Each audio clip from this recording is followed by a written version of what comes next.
In 2015, Hugo Campos wrote an article for the online magazine Slate with the subheading, "I can't access the data generated by my implanted defibrillator. That's absurd." Campos had a device inserted into his body, an implantable cardiac defibrillator or ICD, that constantly monitored his heartbeat and would jumpstart his heart were it to falter. Every 7 years or so, the implanted device's battery runs low and the ICD needs to be replaced, what's referred to as a generator changeout. As Campos describes, many users of ICDs use this as an opportunity to upgrade to the latest model, and in his case, he was looking for something specific with the changeout, an ICD that would allow him to personally monitor his own heart. This should have been easy. ICDs are internet connected these days and regularly send the data they've collected to healthcare providers. Yet patients are not allowed access to this data, even though it's generated by their own body. Campos' solution was to purchase an ICD programmer off eBay and teach himself how to use it. He took the risk of flying close to the edge of legality to get access to his own medical implant. Campos' experience foreshadows the control and ownership challenges that increasingly sophisticated implants and cyber machine augmentations raise. As he points out, and let me quote, "Implants are the most personal of personal devices. When they become an integral part of our organic body, they also become an intimate part of our identity." By extension to this, without their ethical and socially responsive development and use, a user's identity becomes connected to those that have control over the device and its operations.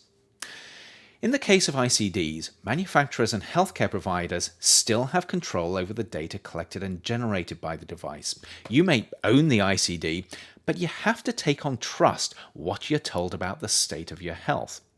And you are still beholden to the installers for regular maintenance. Once the battery begins to fail, there are only so many places you can go for a refit.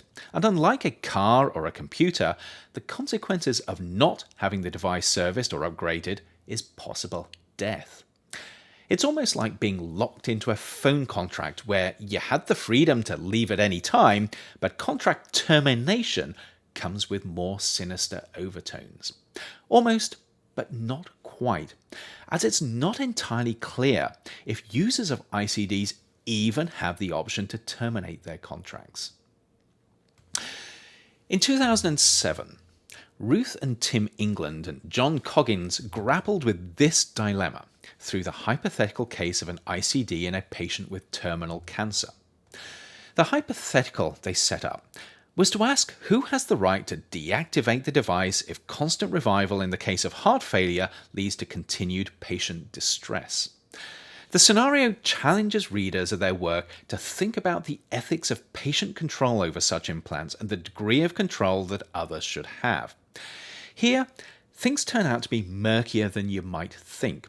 Depending on how the device is classified, whether it's considered a fully integrated part of the body, for instance, or an ongoing medical intervention, there are legal ramifications to who does what and how.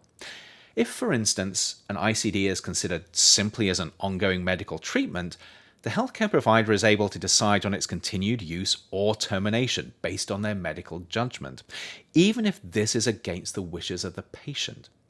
In other words, the patient may own the ICD, but they have no control over its use and how this impacts them.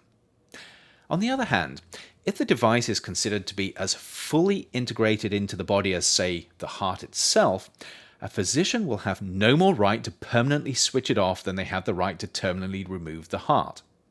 Similarly, the patient does not legally have the right to tamper with it in any way that will lead to death, any more than they could legally kill themselves. In this case, England and colleagues suggested that intimately implanted devices should be treated as a new category of medical device. They refer to these as integral devices that, while not organic, are nevertheless a part of the patient. They go on to suggest that this definition, which lies somewhere between the options usually considered for ICDs, will allow more autonomy on the part of patient and healthcare provider.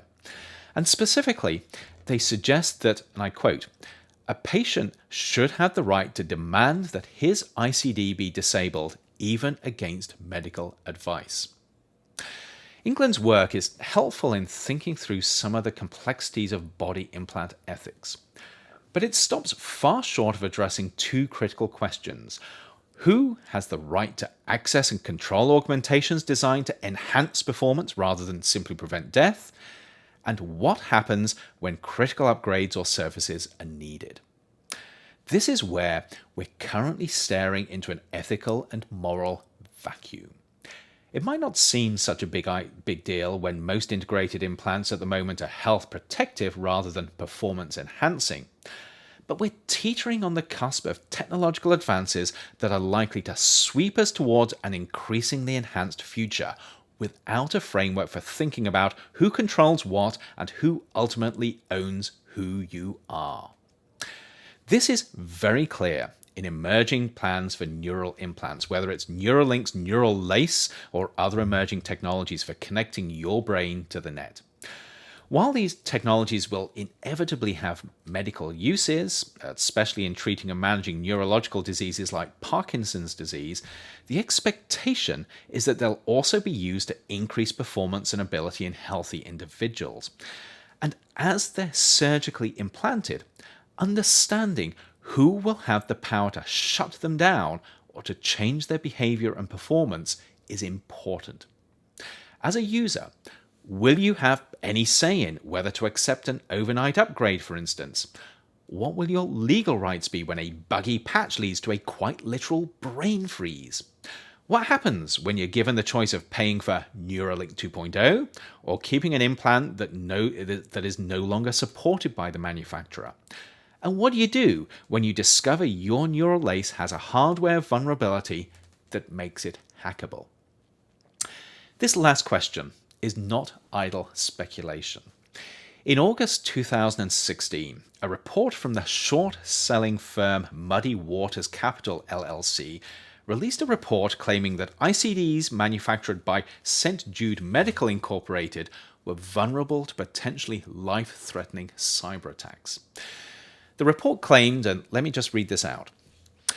We have seen demonstrations of two types of cyber attacks against St. Jude implantable cardiac devices. A crash attack that causes cardiac devices to malfunction, including by apparently pacing at a potentially dangerous rate, and a battery drain attack that could be particularly harmful to device-dependent users. Despite having no background in cybersecurity, Muddy Waters has been able to replicate in-house key exploits that help to enable these attacks. St. Jude vehemently denied the accusations, claiming that they were aimed at manipulating the company's value. The company's stock prices tumbled as the report was released. Less than a year later, St. Jude was acquired by medical giant Abbott, but shortly after this, hacking fears led to the US Food and Drug Administration recalling nearly 500,000 former St. Jude pacemakers due to an identified cybersecurity vulnerability. Fortunately, there were no recorded cases of attacks in this instance, and the fix was a readily implementable firmware update. But the case illustrates just how vulnerable web-connected intimate body enhancements can be, and how dependent users are on the manufacturer.